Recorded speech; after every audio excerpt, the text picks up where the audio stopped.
Out here, if you're doing nothing, you're doing everything right. Though on a cruise with Norwegian, even if you're doing nothing, you're still basking in the warm sun, enjoying the peaceful ocean waves. You're breathing. Don't forget about breathing. Definitely need to be breathing. So you get to do nothing, or everything, but you still need to be breathing. It's like really important. Experience the difference with cruises to Alaska, the Caribbean, and Europe. Norwegian Cruise Line. It's different out here.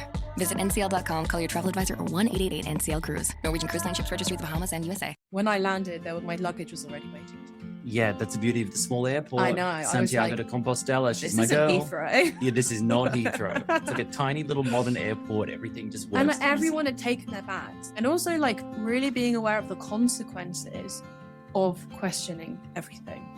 And I think that's something. Damn, say that again. The consequences of questioning everything. So you were in a state of questioning everything that you did. Everything. To a fault. Yeah.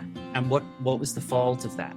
It's you don't have anything. Forward momentum. You don't stand on anything. You don't stand on anything. Every step that you take, you're like, oh, was this the right one? Because I went from let's explore the night. What's wrong? And then he was almost like, I'm ready now. Stop faffing. Stop faffing. Come on. Let's go. Let's go. Saddle on. Let's move. And I was like, let's move. No, because I'm so used to either getting a no or trying to compromise or then when it's a yes, my friend picked me up on this every time. She's like, Cat, there's a green light. Don't miss the green light. And I'm like, oh, but are they sure about the green light? And and then it just gets like a whole thing. So Serenia was like, this is my green light. Welcome to Horse First with Lockie Phillips, a podcast about paying closer attention to the horse, to the work that we do with horses, and paying attention to what's actually happening in front of us. Not what looks good, not what we've been told looks good, because sometimes we slow down and sometimes we speed up, but we don't pretend. I'm Lockie Phillips. Let's begin. Today we are joined by Cat Roy Stanley. Cat is a horse trainer, high school teacher, an equestrian relationship coach, and the host of my upcoming UK clinics in summer 2026. After spending 2 weeks living and learning here on my farm in Spain, Cat and I sat down to talk about what changed, what became clearer, and what happens when good horsemanship, good business, and a lot of laughter collide. Cat, welcome to the pod. Hello, Cat. Hello. How are you? I'm very well. I mean, that's a bit redundant to say that because we've been talking to each other all day. But we're here to talk about what you just did the last 2 weeks. What did you do the last 2 weeks? I was an intern, yay, and it was amazing. I've been interning here at the farm. And what didn't I do in the last 2 weeks? I know. I think that's the question. It's been jam-packed. It has. It's been a busy couple of weeks. So you've been an intern. For those of the listeners who don't know who you are or what you do, let us know who you are and where you've come from. So my name is Cat. I've come from the UK, from Wales, and I am an equestrian relationship coach. You are a equestrian relationship coach. An equestrian relationship coach. Yep. Got it. And I'm also a teacher of pretty much everything, secondary school. You teach secondary school? Yes, which is a wild ride. And actually one, I didn't expect that horses and teaching secondary school kids were quite similar, but it's both a lot of crowd control. Yeah. It's both a lot of a nervous system regulation and a lot of bravery and courage required. Yeah. And a lot of being faced every day with things that you have to look at, I guess, which has been really amazing. So I'm those things and they work together beautifully. Mm-hmm. And I'm also an absolute horse human fanatic, obsessed, passionate person who just loves learning more about life. Yeah, that's me really. How do we know each other? That is a really good question. How did that happen? So I stumbled across you because years ago, I think it was might have been through a friend / client. And I was also kind of looking for professionals and people who just got me and who I really kind of resonated with what you were saying. And so I think it was very gradual. And then I started listening to the podcast. This podcast. Yeah, careful what you listen to, right? Yeah. Next minute you're here. Right. I know. What can I say? And then I started watching your Patreon at the time. Mm-hmm. And I loved it. And it really started to shift my relationship with my mare. So I was like, ears pricked. And then I saw that you were doing clinics. Mm. So I reached out tonight and I said, I'd love to chat about hosting in the UK because I don't think you've ever been to the UK. No. And it was like a wave, you know, something in your body that you're just like, oh my gosh, there's like, I've got to do this. This is so important.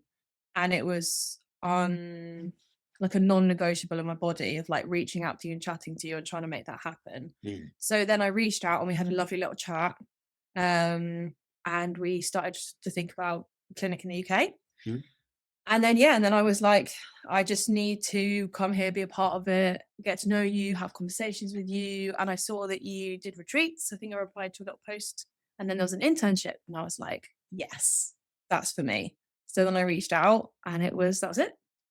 Yeah, I think. Have I missed anything? No, I think you got it right. Yeah, it was clinic hosting first. Then we launched the clinic.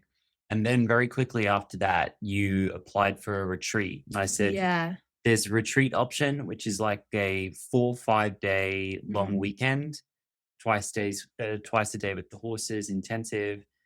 And then there's a 2-week internship, which is more cost effective over time, costs a little bit more overall. But you spend 2 weeks here and you went for that option. We settled on dates and you've been here 2 weeks. Tomorrow you go home. I know. I'm still in denial of that. Yeah. So obviously I want to have you sit here and talk about it because I think a lot of people don't know that I offer in-person things here in Spain. That's one. And 2, you're very, very well placed to talk about the experience because I feel like this internship has gone very, very well. Yeah. And exactly as I have intended them to go. And frankly, I'd like people to apply. Yeah. So you're here to help me basically get butts on seats. Oh, yeah. Get people here because I want to really open the doors and really use this farm as intended. But more important than that, I want to let people know that we're coming to the clinic, that I'm coming to the UK and encourage people to show up to see the work in the UK and let people know that the people I want to host with are not just people that I show up and then skip town and that's it. I don't like working that way. That on this side of the fence in horsemanship, we kind of do these much more comprehensive, deeper relationships, not only with our horses, but with each other. Yeah. And I feel like that's what's happened. So there's that bit. And I also want to give you space on this platform to let people know that you exist and what you do, because I think you're in an interesting and unique position to help a lot of people in the UK and abroad. Yeah. That's why I wanted to have you here. That's awesome. No pressure. No pressure. No pressure. You're going to do great. So, all right. So before you got here, describe what your horsemanship was like. Good and because you don't come to an internship if you're not seeking answers to something. So describe the parts you were like confident about and felt good on, and the parts where you're like, I want to lean into that a little bit more. I want to look at what I'm missing there. I want to try and pick something up here, there. What did your horsemanship look like 2 weeks ago? I think that's a really good question. And I think for me, I mean, it's not just 2 weeks ago. I'm not obviously going to go into the whole thing, but I think I'm that kind of person where I love to understand it and like live it and be it. I can't be any other way. Like I'm very much like that as a person, and I'm always just trying to understand how things work, why they work, and living it every day. So I'm really interested in not just taking things for face value and also the humanness behind what we see, because we're all humans trying our best in a human world, and then we're placed with horses, and we are now doing our best as humans to try and understand horses.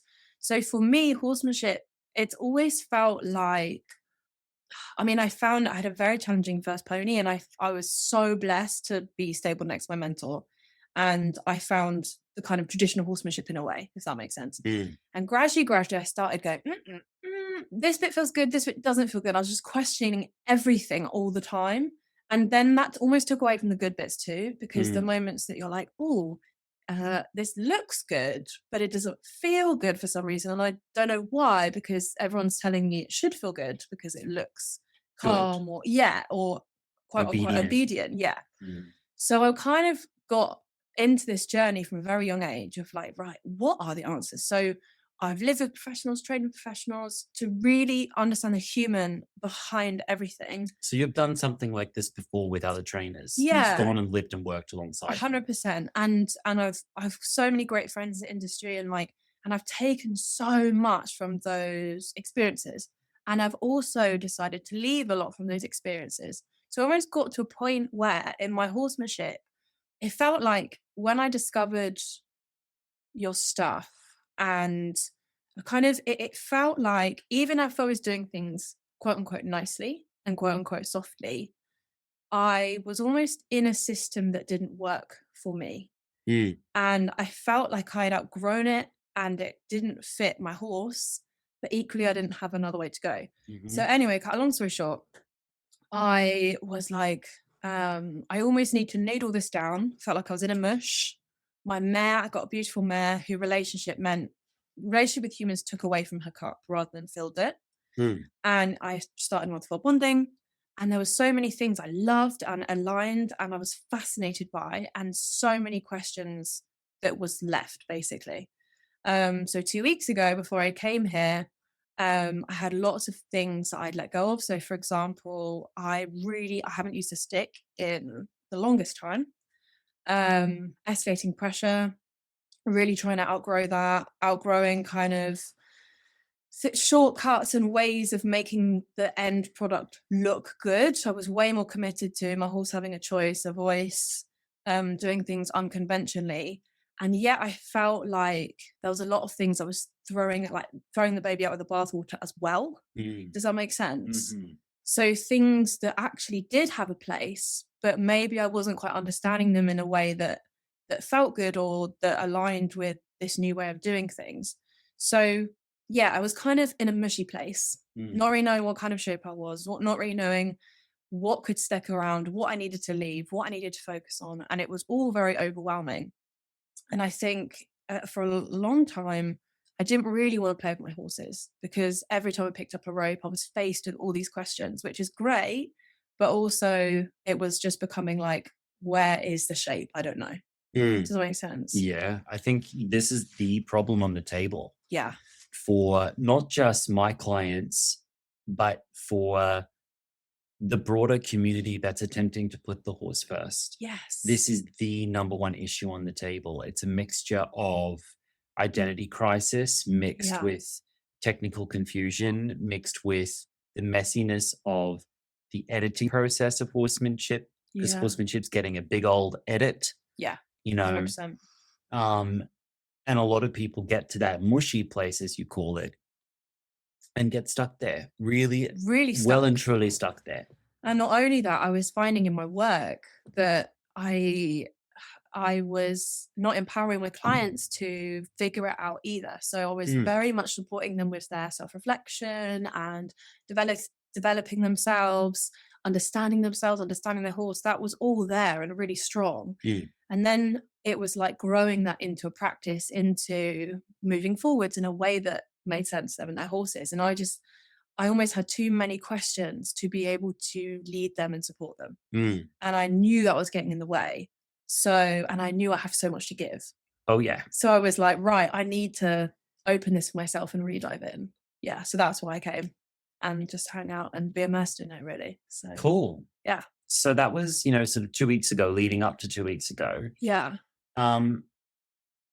many areas of confusion. There were a few gaps, a few struggles, and a lot of strength as well. And so, what were your first impressions? I'm not looking for you to gas me up, Ned. I mean, you know I will. We laughed about it.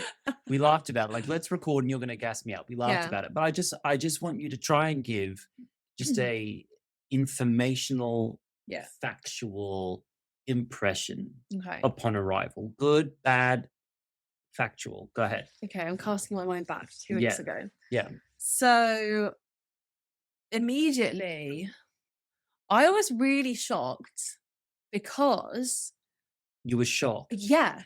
So you get I book an airport transfer for you. Gorgeous.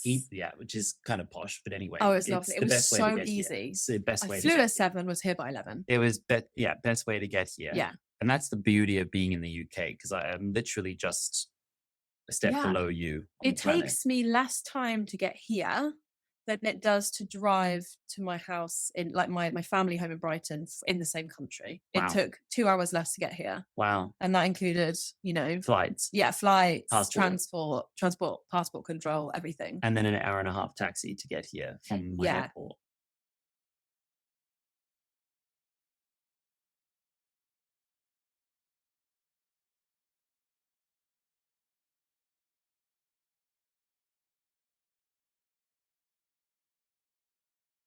When I landed, my luggage was already waiting for me. Yeah, that's the beauty of the small airport. I know. Santiago de Compostela. She's my girl. This isn't Heathrow. Yeah, this is not Heathrow. It's like a tiny little modern airport. Everything just works. And everyone had taken their bags. It's so fast. It was my bags were like the last. Yeah. And I was like, oh. That's the beauty of a depopulated region. There aren't lines for anything. It's gorgeous.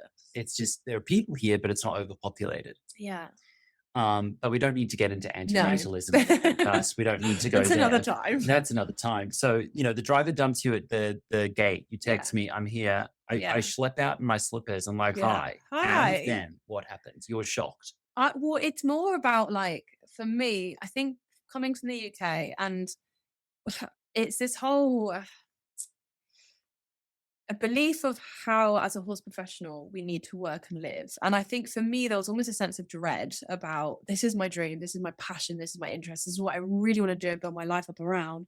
And also, I'm almost ready to sacrifice myself to never sit down, never have a coffee, always be on my feet, always be working. And it's like this contrast of burnout, overwork, toxic, rugged individualism.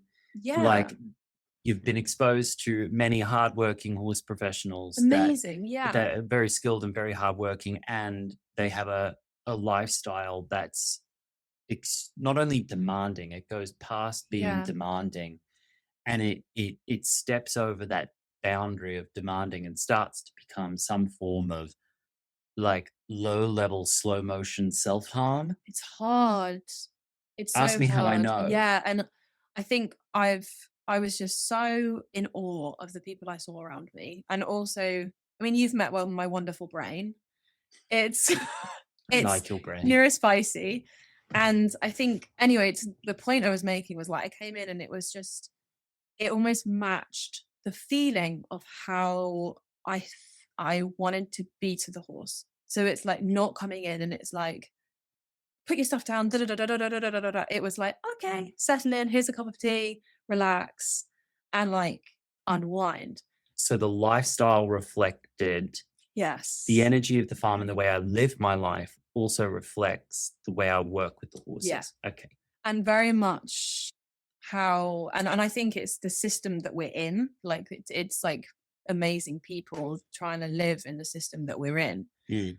And it was a real, I think my energy when I arrived was it was so not ungrounded, so fizzy, so shaky, because I'd taken myself from my world and into this one. And I think that's what really stuck out for me, because I was whoa, contrast. I'm trying to be a secure anchor and base for for my clients, for my horses, and that's what I believe in. And yet the space I was in is so not congruent with that at all. Interesting. Yeah. And then throughout the week, just kind of being in it, and and having those spaces to focus, to have creativity come to you, to play with the horses, it allowed everything I wanted to get done got done, and more. Like the conversations that we were having, the space to explore different things, and it was so organic. Yeah, that So was with the pace of the internship in terms of the learning, the study, the opportunity to shadow me in my work and ask me questions. Let's just ask a few really simple questions about it and try to give like a one or the other, like this or that answer. yeah. Was the pace fast or slow? That's a little bit of a leading question.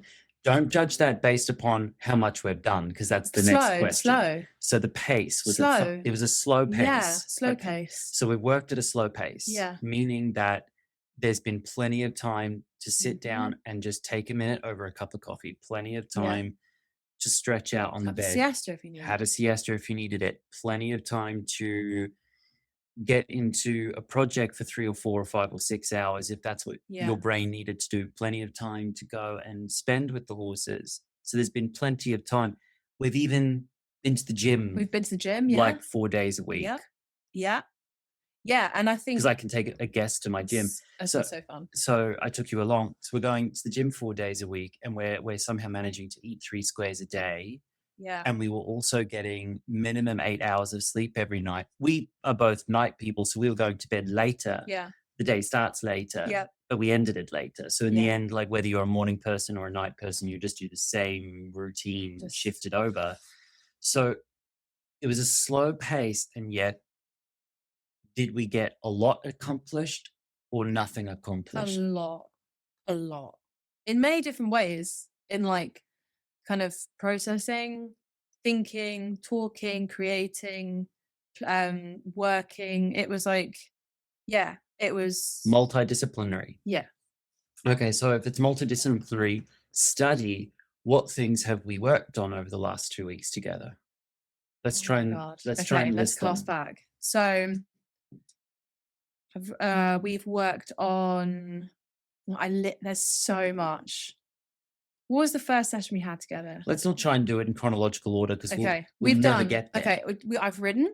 You've ridden. Yeah, Yeah, and we worked on what did we We- work on we- under riding? we were working on lateral movements. Lateral movements. We were working on my position, Your seat, my seat, your my balance. balance, my energy, communication, energy, communication, your Um, intention, intention. consent, Yep, hands, yep.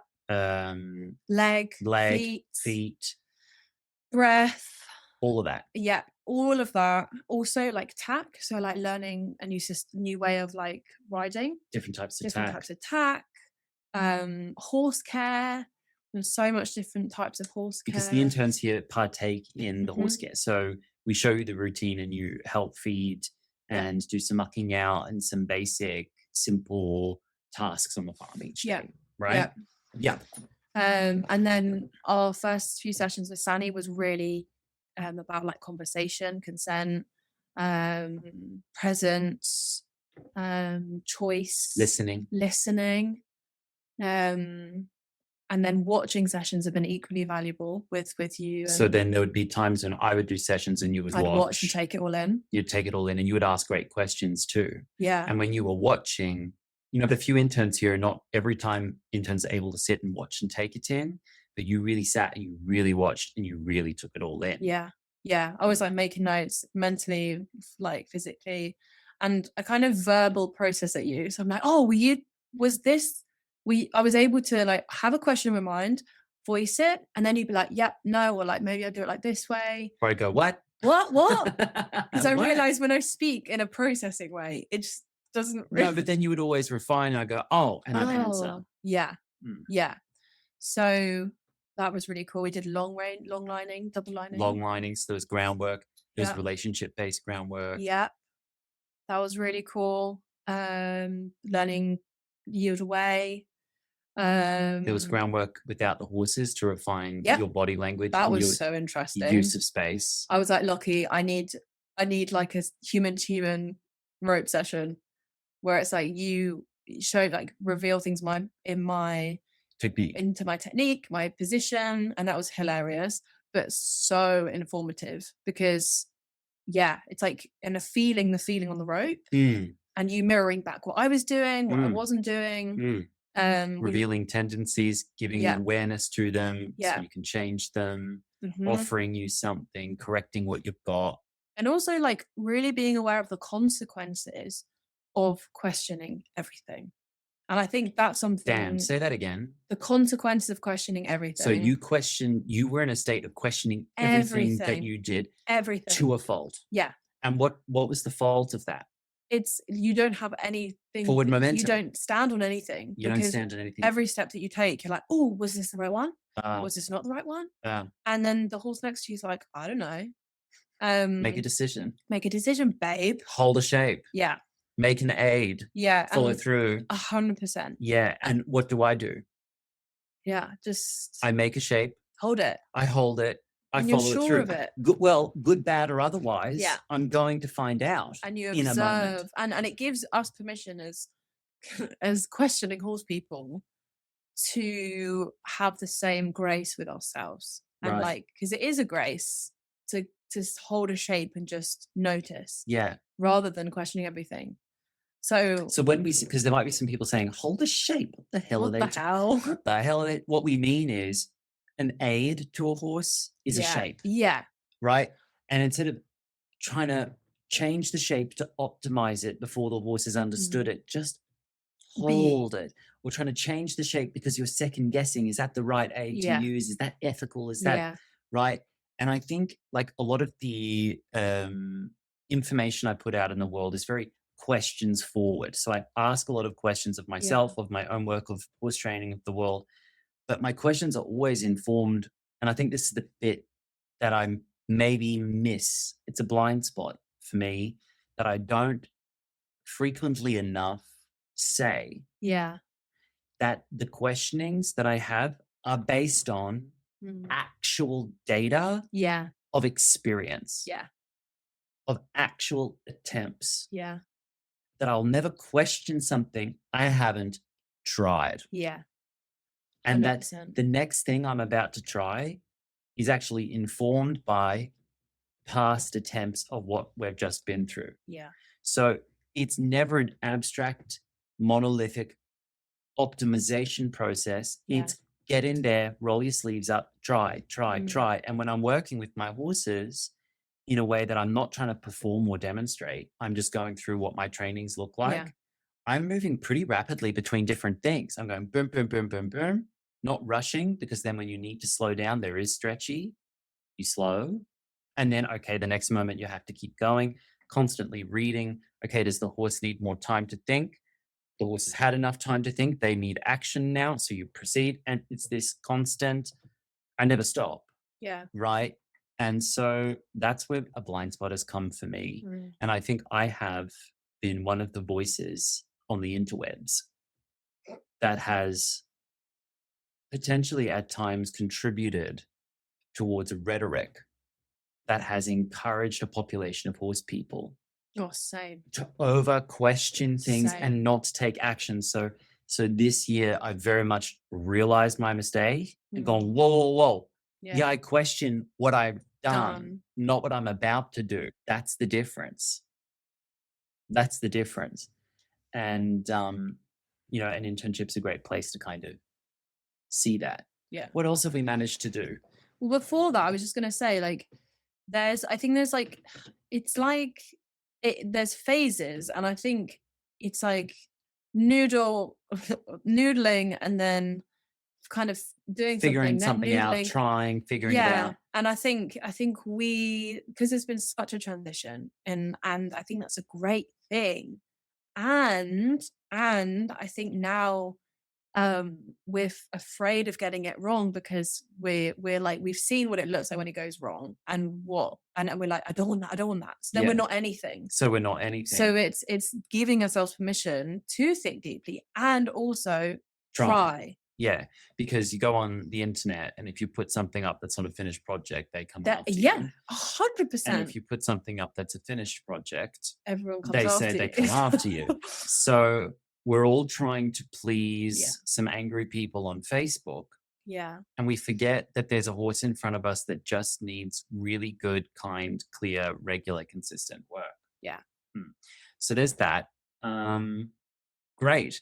Let's ask a few more questions about like what we've done. So since you've been here, my horse got diagnosed with pyraplasmosis. Yeah. People can go back and listen to the episode about that journey. You were actually here Yeah, I was here. for that entire diagnostic process. Yeah. And we actually you were the last person to sit on him. Yeah. Prior to the treatment.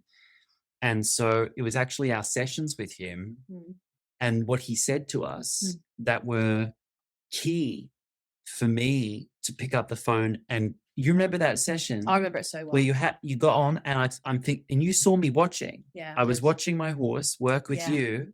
Yeah. And as soon as the session was over, without any panic, what did I do? You called the vet. I called the vet. Immediately. Yeah. Called the vet immediately. Before we'd even got him. Before he'd even taken his left the tack school. off. Yeah. I'm on the phone to on the the vet. phone. Really Because calm. I was calm. Yeah. I was just watching you work with him and I was able to get distance and I was able to see he was trying and not able, trying and not able, willing, not able, really trying, willing, not able, willing, not able. Yeah. And I'm thinking, no, this is confirming for me. And it was helpful to see someone else on him, which is another reason why I love having people here, because I'm able to get perspective on my own horses. Yeah. Because I'm so close to that horse. I don't know where my body ends and his begins. And you know what that looks like, right? Because you've 100%. watched us together. It's gorgeous. And so that was really great. And then a couple of days later, we had booked him to come on Monday, but by Sunday, he was lying down. He was lying down all the time. Sweating. So I'm calling the phone again. And you were here for all of that. Yeah. And instead of that being like me trying to sweep my horse's illness under the rug because I've got a client present and how unprofessional, how shameful that I've got a sick horse, it became part of the internship. Amazing. So I taught you how to give intramuscular injections. And today you gave him his last doses of the medicine. Yeah. Because that's something you hadn't done. Never. Right? No. And I think I felt like part of the journey. And I felt like I was able to support and like just take in so much. Because it's something like this that you can, it's one of the things of being a guardian, if that's to like a child or like a human child, an animal child, it's like often a part of your journey. And it's one that you like, you're always kind of unprepared for until it happens. And being able, I've had one horse with an injury, but it was like a leg injury and I was young and I didn't manage it properly, but being able to be a part of that journey and watching you guys being like, it was amazing because you saw the relationship come to life in a situation of illness where I had to do painful things to him every day. And also like practicing what you preach, because it's like in the session that we had, it was gorgeous because Sani was so gracious and giving with what he could give. Yes. And then he was like, okay, I will work with you. Yes. This is a yes. Okay.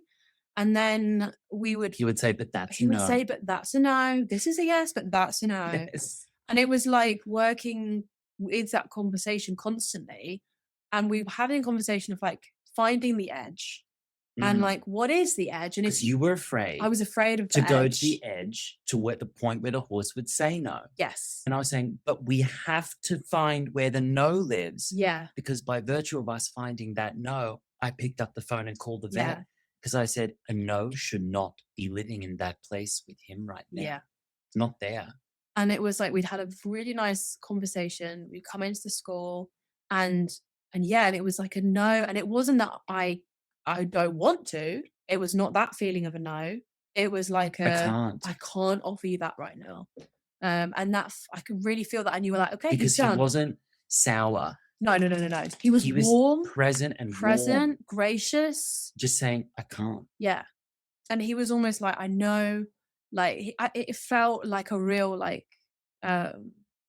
he was just tapping on the shoulder and saying, no, I can't do this. This one, I physically would love to give it to you, but I can't. Mm-hmm. And then as an instructor. Yeah. See, this is where the horse world becomes afraid of something they shouldn't be afraid of. Yeah. Because let's say you're my clinic host in the UK. So we've got this vested interest upcoming in the UK. a lot of instructors would say, oh, my clinic host is coming. Yeah. I want to impress them. They're going to be in my home.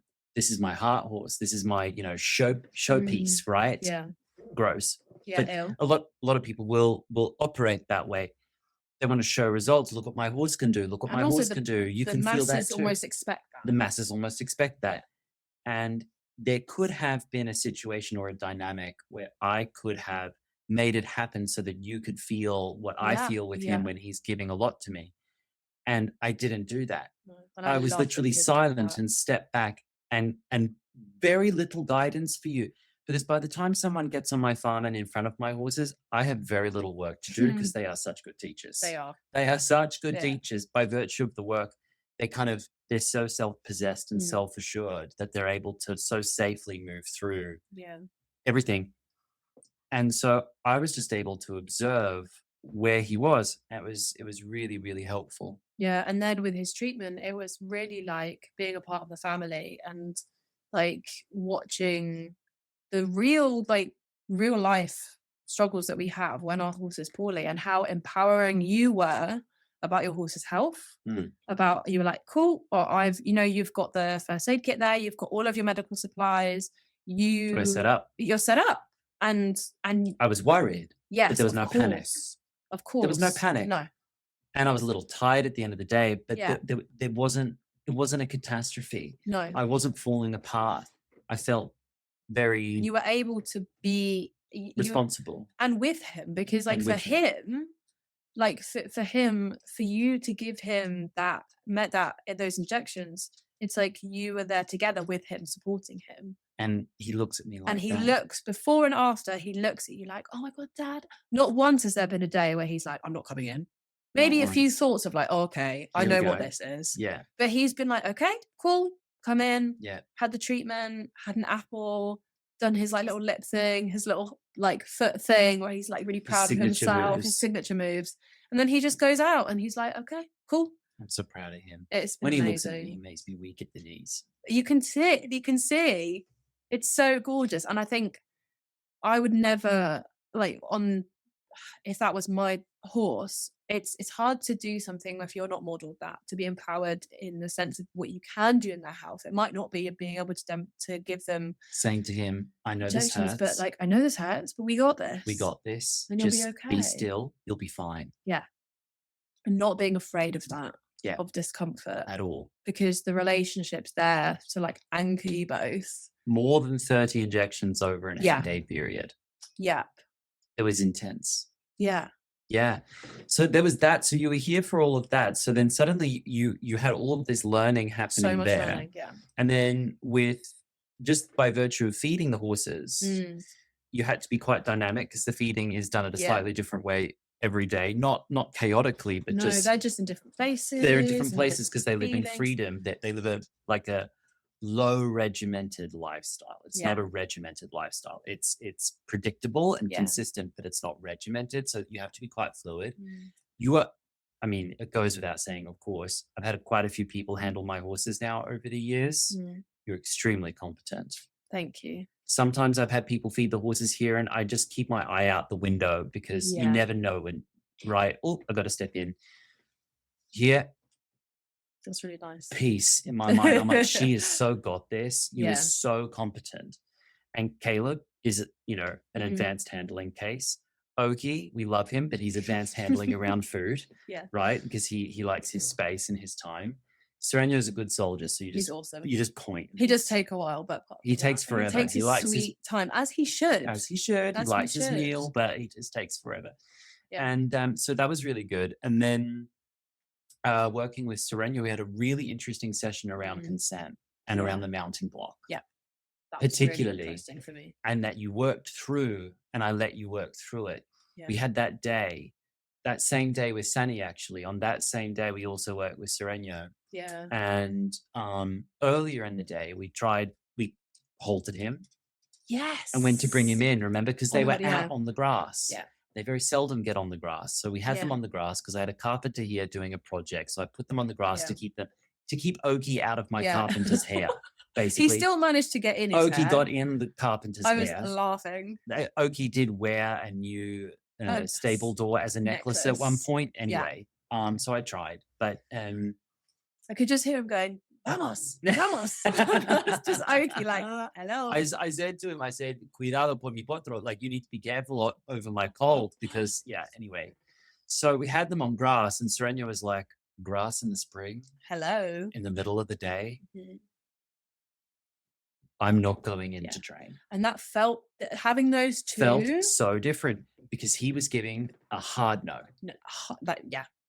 Hard no. Yeah. Sandy was giving, are you sure? Yeah. Are you sure? Because if it's really important to you, I'll come. Mm. And he came. And Sereno said, hard no. Yeah. He's less, let's say, generous than Sandy is, or at least Sereno's generosity shows up in a different place. Yeah. Because his generosity shows up later. Yeah. Somewhere else. Yeah. So we tried to work with him earlier in the day. He said, hard no. We asked several times. Yeah. It was still a hard no. So what did we do? She said, okay. And it was really interesting because I was like, in that moment, this is where the nuance for me was like, because I was like, maybe I just keep asking. Like I asked 3 times and then you were like, okay, well, what's your idea? And he went, I want to go the other way. So then you were like, okay, buddy, like, cool, let's try and let's go the other way. Yeah. And you were trying to figure out what the problem was. The no was, like where it was. You were like, is it because you're in pain? Like, is it the you feet? Don't want to come? Is it because it's a new person? Like what? No, it's the grass. No. And we walked the other way past the grass and he went, no, this is the grass. And we went, okay. I said, I'm not going to fight with you. No, we're not going to go there. I'm not going to win on this. No. And I don't want to win on this. I don't want to win on this. Eat the grass. It's fine. Have a lovely day. Have a lovely afternoon. Later that day, I called over my shoulders. We passed each other on the yard. I said, Serena might be open to working with you later in the day. That's typically when I work with him. He's so regimented. Yeah. I typically work with him later in the day. It wasn't the window. It wasn't the window. So working with him earlier in the day is incongruous. He's not flexible that way. No. Still good that we tried it. Yeah. So he experiences different structures. So I said, go try again. Yeah. And you tried again and he was like, cool. He's like, yeah, let's go. Yeah, cool. And he was on the yard. He was like, right, I've got a schedule. I'm ready now. Damn and it's so funny for me because I went from like, let's explore the night. Like, what's wrong? And then he was almost like, I'm ready now. Like, stop faffing. Stop faffing. Come on. Let's go. Let's go. Saddle on. Let's move. And I was like, let's move. No, because I'm so used to either getting a no or trying to compromise or like then when it's a yes. My friend picks me up on this every time. She's like, Cat, there's a green light. Don't miss the green light. And I'm like, but are they sure about the green light? And like, and then it just gets like a whole thing. So Serena was like, this is my green light. Yeah. And I was like, and with him, you cannot, I'm going to swear now. Yeah. You can't fuck around with him. No. He doesn't like it. No. He wants you just to be extremely confident. Yes. Right or wrong, be confident about it. And he's really challenged me on that. And that's what he likes. So, we brought him in, you brought him to the mounting block. Yeah. And he kind of made you eat shit for about 20 minutes. Yeah, it was great.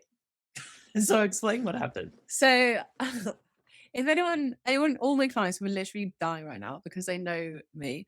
But for anyone who doesn't know me, I'm very like, let me breathe and we check in and we just make sure it's 100%. And that's not his fault. And he's there like, are you all what right? the hell? Where are you? What are you doing? Who are you? Yeah. And so, and so I was on the mountain block and I was like, okay, do you want to come breathing and checking in? Breathing, checking in. Is this okay for you? I know I'm a new person.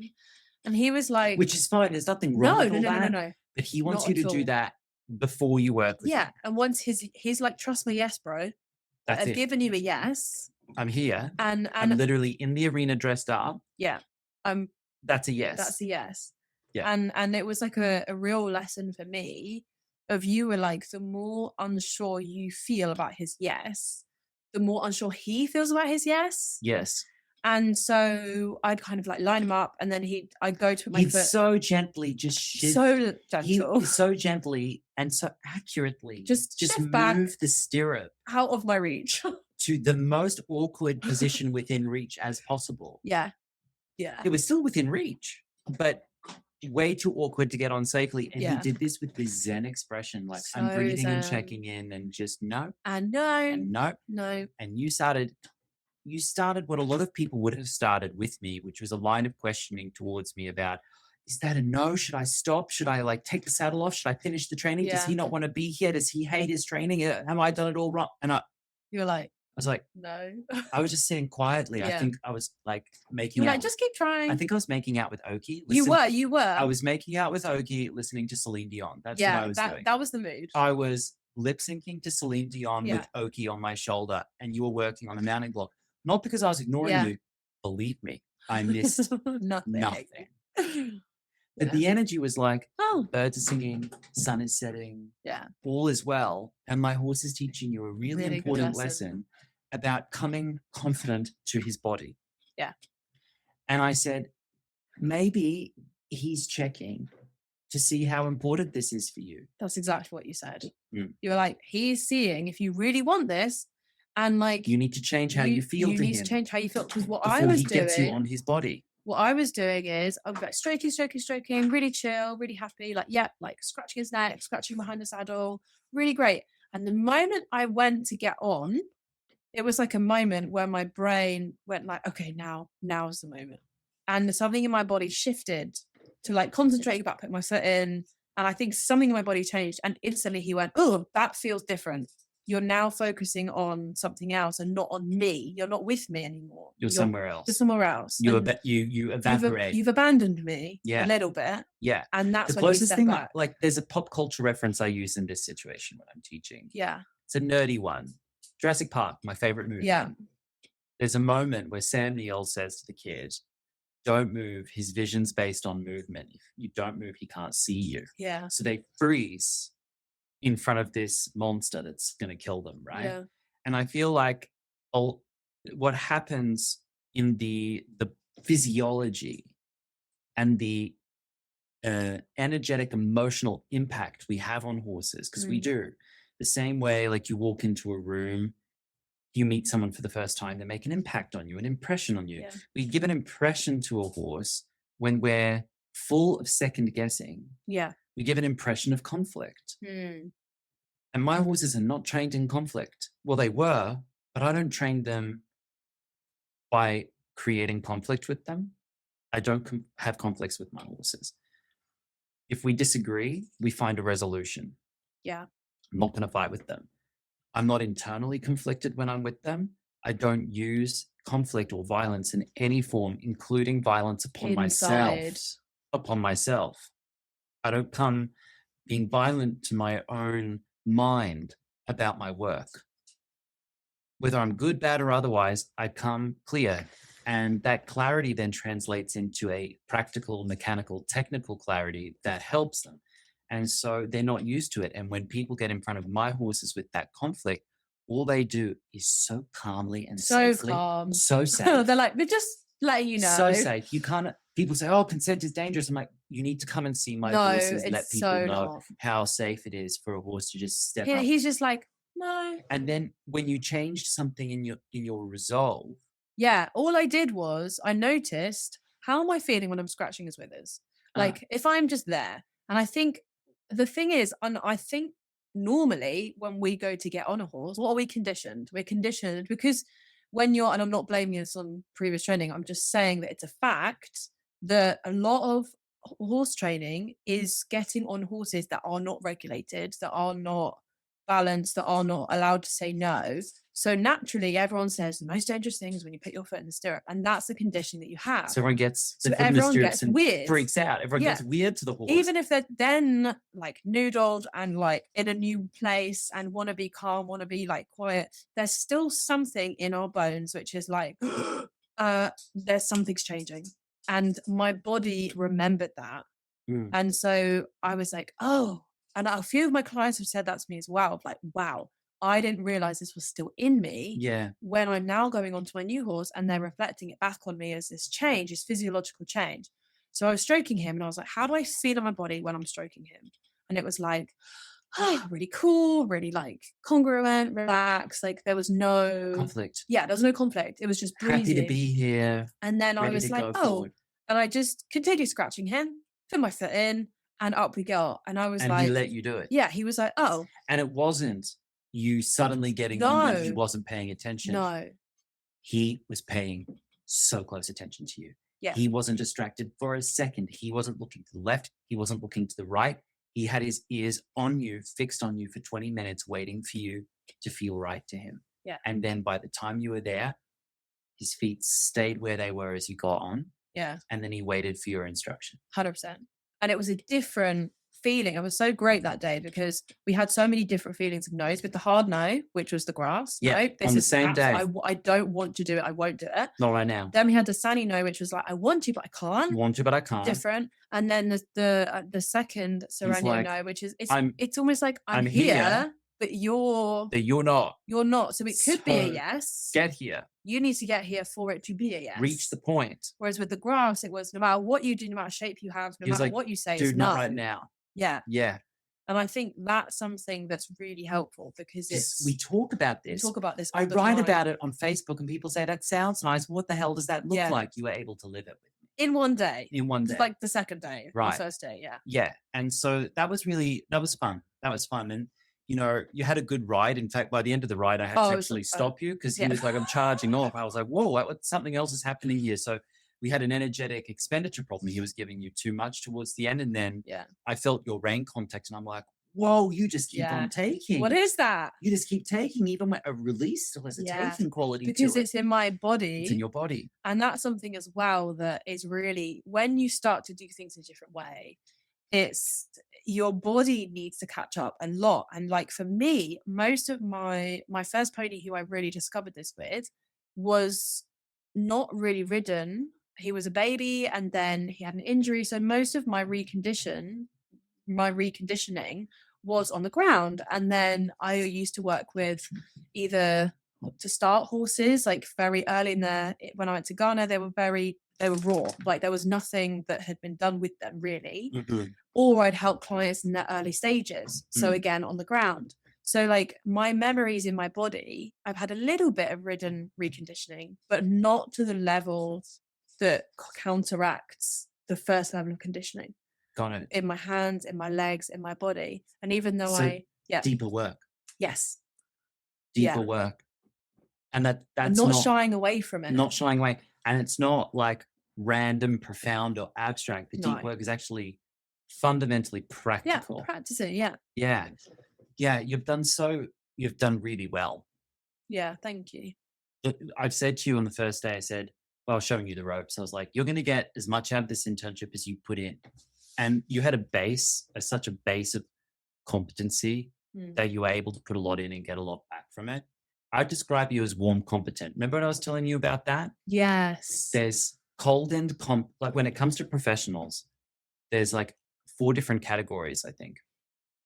Cold, incompetent, warm, incompetent, cold, competent, Yeah. or warm, competent. You're warm, competent. And that base enabled you to put quite a lot in Yeah. and get a lot out. You're able to watch me work with Oki yesterday, giving him was like awesome. fundamental boundaries, Awesome. learning the ropes. And we even had a like session or 2 with Caleb. We also did some trimming. Yes. There was some hoof care there. Hoof care. You were teaching me, you I mean, we've mentioned it, but you like actually got the end of a pool noodle and we practiced some injections. Yeah, I cut off a pool noodle Yeah. and we were in my kitchen Yeah. practicing intramuscular injections. Yeah. With the water. Because when you come for an internship, do I put you on somewhere else or where are you No. living when you're I'm here. I'm like just downstairs. You're underneath my bed. Yeah. Yeah. Like you can hear me cough Yeah. and like you can hear me knocking my Stanley cup off my nightstand at 3 a.m. Yeah. Yeah.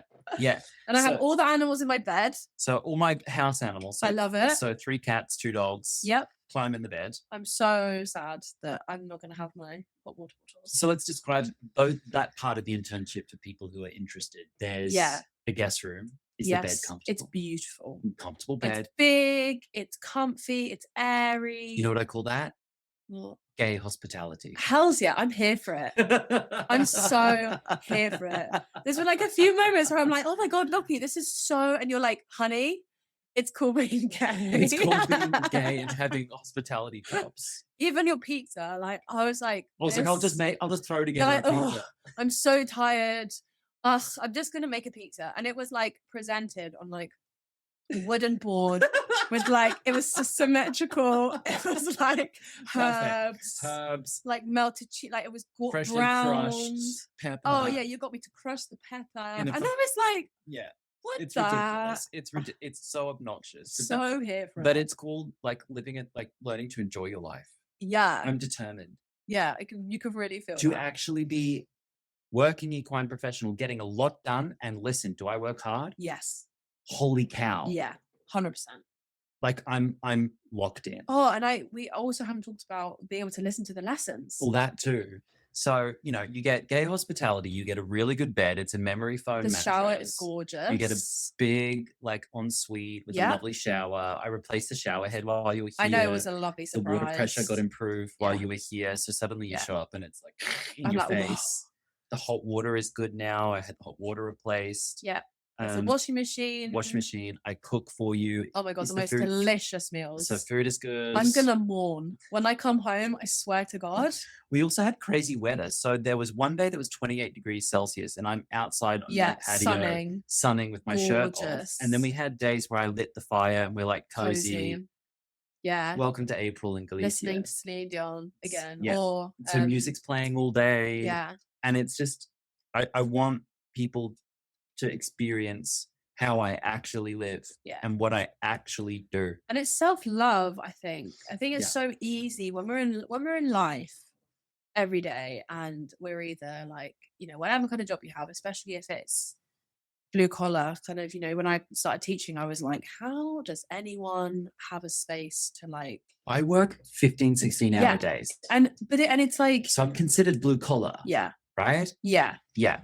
But it's that like distinction of, I think as horse people as well, we're so focused on providing things for our horses, which is amazing, but we get home and we forget it's what takes 5 seconds to ask Alexa to play some music, or it to put on a nice soundtrack, or spray the room with like essential oils that smell nice, or like, have a good shower and take care of yourself. Watch something that helps you tune up. Nice, whatever you can afford. You know, try to eat good food. Yeah. Try to get good sleep. Good coffee. Try to take care of yourself, because if we're in it for the long haul, you know, you got to put the gas mask on yourself first. It's not about living in luxury, though I live well now. And those who've been with me for a long period of time, they will know I've not always lived like this. I mean, not so long ago, I was living in converted stables with roofs that leaked. Yeah. And it's been, my 20s are really tough. Yeah, I was living in poverty, and you know, it's not that I'm crazy wealthy, because I'm not, because I live in a rural, depopulated region that's incredibly affordable to live. So you know, all money goes far here. Yeah. Right. But it's not about money. It's about making the decision to take care of yourself. Intentional. That's important. And I want people who come and study with me to actually feel that. You know, when I make you the smoothies each day, when we have smoothie time, what I'm actually doing is putting the same supplements in the smoothies that I put in. People ask me all the time, Lockie, I don't know how you do it. I'm like, live with me for 2 weeks and you will learn. Yeah. Babe, it's 8-9 hours of sleep. Which Lord knows I was not getting. At the moment, no alcohol. At the moment, no alcohol.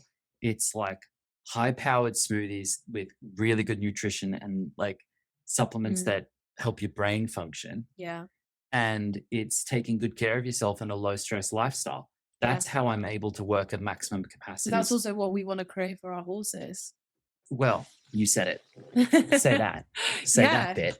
Right? Say that bit over and over again. Yeah. Right? And I think it's really nice as well, because I think for me, there's so much stress now, which has all come from a good place, I believe. I'm allergic to that stress, though. But it's the place, it's the stress. And I know that like me and my clients have been through it as well, where we've had conversations about burnout, regulation, but it's about like what we are told to then counter burnout, which obviously can be great if it works for you, but the pressure that we feel, especially as women, because we're like, oh, you need to do this in order to be enough. We then almost, oh, okay, right. I remember one point I was like, I'm going to be regulated. And I used to wake up, I love my cold dips, don't get me wrong, like first thing in the morning, cold dip, then I do my Wim Hof, then I do my journaling, then I'd go for a run, and then like or whatever it was. And the stress of remembering to do all those things and feeling like an awful person if I didn't, actually like made it worse. What's the environment? Like that's gonna make a bigger impact. Yeah. And I'm not saying journaling won't help because it's awesome. But like a clean home, for example. Clean home. I keep a clean home because I go nuts when it's messy. Or like what works for you and what helps you. That's right. Feel yourself in this crazy world. That's right. Like for me, it's comedy podcasts. I adore them. That's right. And like having time where I'm not learning or like, mooching around or doing something random. And we've had time to do that. We have. We've had long conversations at my kitchen island where we're just shooting the shit about all sorts of things. Yeah. And that's been a really beautiful part, I think, because it's online is really, it can be really toxic, and actually being in person, there's like, what's how we're meant to be. We're meant to like take in someone and have a chat and share and like be heard and like feel together. And I think that's been the most beautiful part of this week, definitely. Yeah. And we've also really gotten along. Yeah. We're going to be mates. You understand this? Mates. Yeah. BFFs. We're going to be mates now. Yeah. And that tends to happen a lot with the internships now, which is good because it didn't always happen. But now that I'm living in a way that's in alignment with who I am, the right people are coming. Yeah. So you've also been watching my lessons, my teaching schedule. Yes. Not all the lessons. It's been, at the moment, I'm doing about, this week I'm doing 30 lessons. Yeah. Last week I did about 20. Yeah. The first week here I did again 25 lessons. And I put my schedule up on the fridge, and you can come into my office and watch any of the sessions I'm doing with my clients who are all over the world at any time. Yeah. And I can also take you into the back end of my business and show you how the website works, how the courses work. Lord knows we've had a website upgrade. And how I create the content and the teaching materials and how that all comes, like how the sausage is made. Basically, right? Which has been amazing. And like filming stuff, so you've been able to see all of that and sit in and listen on the lessons. What sort of things have you learned? The amount of notes I've taken, but it's more like processing notes. It's been amazing because I think it's in this industry, it's so tough to feel like you are on the same team as other professionals. And it's like we are all fighting for the same cause. We are all working for the same cause. And especially in this kind of field. And I think for me, I mean, just so grateful for everyone who was welcoming of me in their sessions. Firstly, it's been so lovely to kind of have a sense of people in your circle, in your world, and like how amazing they are in their horses. They're just things like from questions to ask clients that help you support them, like how to things because to you're understand thinking as a teacher, as right? a teacher, 100%, not just as a private practitioner, but as a teacher. So you're looking at it from both aspects. Both aspects, and things, way to put things to observe, and also just the feeling of a lesson. Like it's short. Like some of my sessions were like 2 hours. And I'm looking at this and going, oh my God, this feels so much more empowering. It's a 30-minute session. It's really... These are long-term clients. Yeah, it's of a 30-minute session. So they're already on board. We've already done like the lot of with these long-term clients. Some of them are with me 6 months. Some of them have been with me for 7 years. So we can have 30-minute sessions, and I can say 2 or 3 things, and it invokes, 7 years of work with each other, right? Yeah. It takes a while to get to that point, but that's the point I'm in. Yeah. And like things to play with, things to think about. I think I was kind of observing mostly as like as a practice, like a professional as well, so that I can serve my clients better. And that's been really, really, really helpful for me. And you watch people have riding lessons, working through technical issues, groundwork lessons, coaching calls, group and they've calls. Been positive. They've been like real, really cool conversations, people making big changes, little changes, tough moments.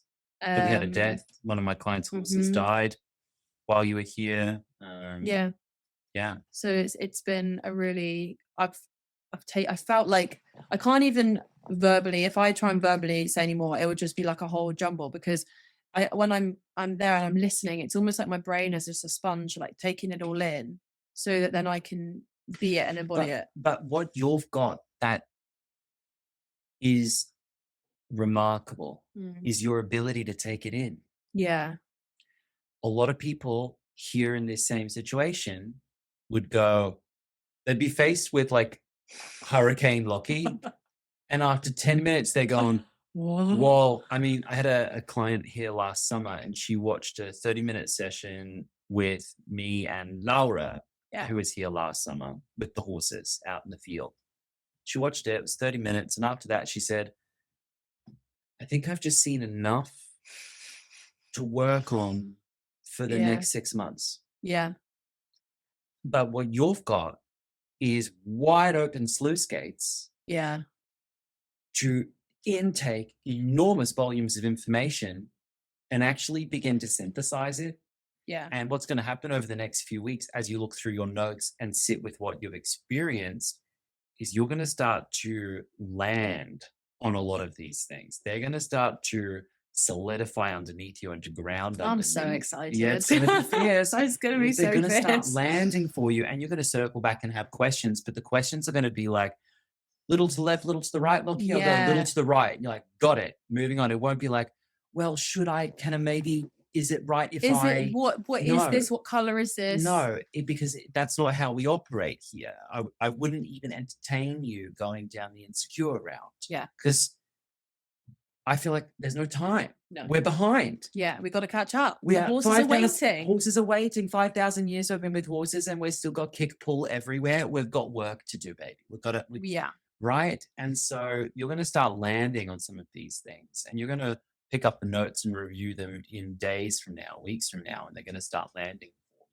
So you've got an amazing capacity. Thank you. To intake information and synthesize it. And that's why I'm not worried about your future professional courses at all, because you're going to be just fine. If you're able to do that, then you're going to be just fine. And it's going to be one of the gifts that's going to be something people come to you for, is your ability to have such good capacities. Yeah, I just find life fascinating. Yeah. Like I do. And I just like, how did we get here? Why are we here? Like, and I think that's sometimes my detriment, because like when I come here and I'm like, I've got so many thoughts of so many things, but then actually when and it's like these internships where you can just come and absorb and like put all the little strings together, tie things up, and like you were saying, like shape it so then you can go out and do something with it. Yeah, do it and practice it and be empowered within it rather than disempowered, which is really, thank you. You're welcome. And we've also worked on your website. Hells yeah. Because I brought out my my sketch pad where I so good that I brainstorm my courses on. Yeah. And I showed you a few scribbles and I said, that was Homecoming 3. And I'm like, what? Fuck off. But I love it because there's so much trust, and like it's almost trusting the knowledge that you have too, like questioning it, but also when you feel it, like trusting. And I think I was almost at a place where I'd have to overthink. And I was like, oh my God, but this is too simple.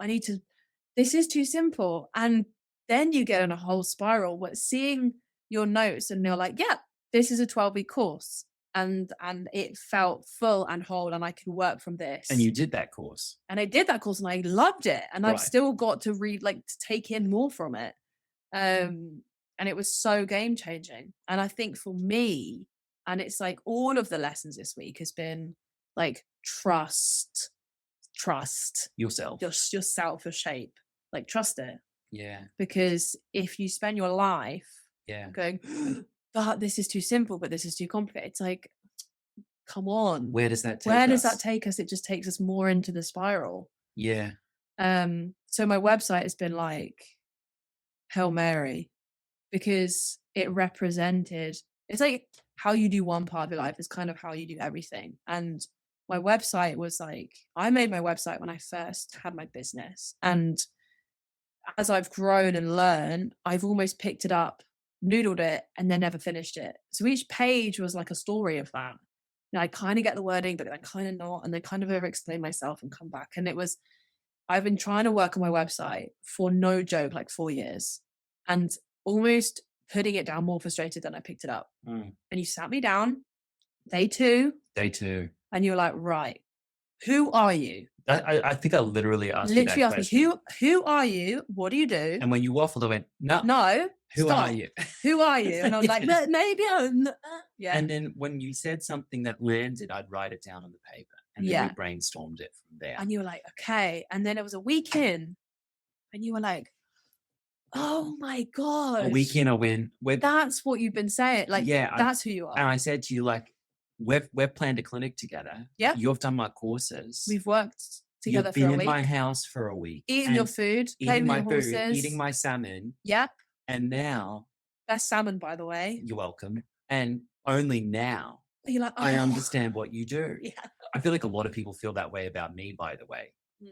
A lot of people feel that way about me, by the way, and I own that. So this whole process, I actually teach you through what my mistakes were. Not like I'm perfect, this is what you should do, right? That's really important we say that, because people are going to think, oh, he's self-aggrandizing. Right, you listen. Really not.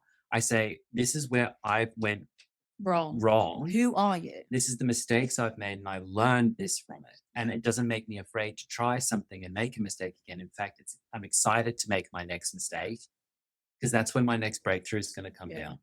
Not a breakdown, a breakthrough from mistake. Yeah. You see? And so sort of leading that way has been really helpful for me, because I learn just as much every time I teach or help or support. And I love to help, and I love to support, and I love to share. That's who I am. It's like a core value to me, is sharing. Yeah. And, opening and trusting, if the trust is really two-sided, and it has been. I had a conversation once upon a time with a potential clinic host. Yeah. Once upon a time. And they said, oh, well, as an outcome of the clinic, I'm not interested in galvanizing my business practices. I said, okay, well, you might not be interested in galvanizing your business, but I have to say that one of the purpose of the clinics and of my work, if I can do it, is to help other people that I align with to galvanize their businesses. Yeah. Because I think there's this notion of it's kind of ick to do so. Yeah. Especially amongst people who are trying to progress an ethical storyline somewhere. Yeah. And meanwhile, people who are jumping infant horses over hedges and breaking their backs Get paid. have very galvanized businesses. Yeah.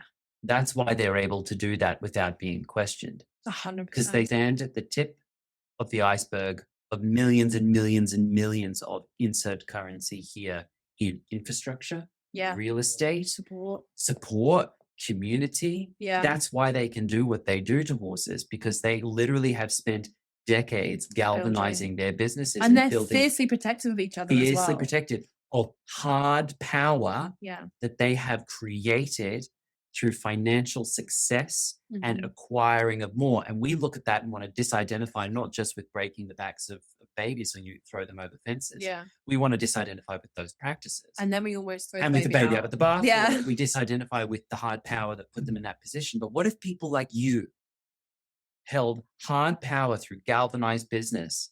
Yeah. And then you wielded that to do good in the world with horses. That's not idealistic. That's literally the blueprint. So I'm sick and tired of horse people wearing disorganized business practices as a badge of bloody honor or a sign of trust. I'm tired of it. And when you're sitting in my house eating my salmon, I'm going to open up my good paper and I'm going to brainstorm it. And you sat there, and every time I came downstairs, you were working on that damn website again. Yeah. Yeah. You spent the last 2 weeks not only doing pretty much like we've done, all day. Are we manic? Because we've done a lot. We've done a lot the last 2 weeks. But it's felt really chill. Stretchy and chilled. So not once have I gone, I need to be here, I need to do this. No, it's been like flowy. Because my whole lifestyle is set up around this. I literally have no other distractions. That's the other part we're not saying is like I don't have like other distractions Mhm. right now, Yeah. especially when I've got guests in the house. And how dare you? Yeah. No distractions when there are No. guests in the house. But I don't have like kids or something distracting Yeah, me. A lot that's- of trainers do. So, Yeah. I'm not saying this is necessarily something everyone can replicate, but But it's what can you do with what you have? right. It's like, what can you do? Like, rather than focusing what can't you do, what can you do? Mm. And moving from there. Mhm. Yeah, no, and I'm with you. I think it's really important. And I think that's why when you are creating, especially if it's an evolution for yourself, because it becomes quite personal, like obviously with our businesses, and it's like a personal evolution as well as a business evolution, and we have such a heart connection with what we do that then all of a sudden the notion of making it like successful, it's almost like, but this is like a soul journey, and then we're missing the fucking point, excuse Yeah. my language, Yeah. because it's like, well, okay, and how can we support people who don't have a voice, who are in yards where they feel alone, that want like-minded people, and how are we resourcing ourselves to then get out of our own cycles Right. and way, So that we can lead. so that we can lead, so that we can and help support people. and empower and Be- connect. Right. Because otherwise we literally abandon people to the wolves. Yeah, 100%. And like, I think that was a really empowering conversation that we had about your view of business, and like shifting that mindset of like, we're in the system. This is the This capitalistic is the capitalist system. I can't change it. We cannot change it. right now. But how can we Wield it understand that, wield it? and then destroy it from the inside out. Yeah. How can we play them at their own game? Yeah. And make horses feel safer, make people feel heard, empower them with the tools, resources, and like Through quality galvanized business Yeah. practices that work. yeah, because Lord knows there's so many that aren't like, there's like you were saying. How much talent Yeah. in, let's say, the horse first approach Yeah. have we lost because they can't launch something, they can't reach people, they don't know how, they Or don't have, feel sure of something. or feel sure of something, or they don't have the support or the tools or the desire Yeah. to put themselves out there. And that's fine if people choose that. That's not my place in life to put myself out there, because God knows I wish I didn't have to. But I never studied horses because I didn't believe I could be a horsewoman. Like, I Wow. literally studied psychology at uni, human psychology.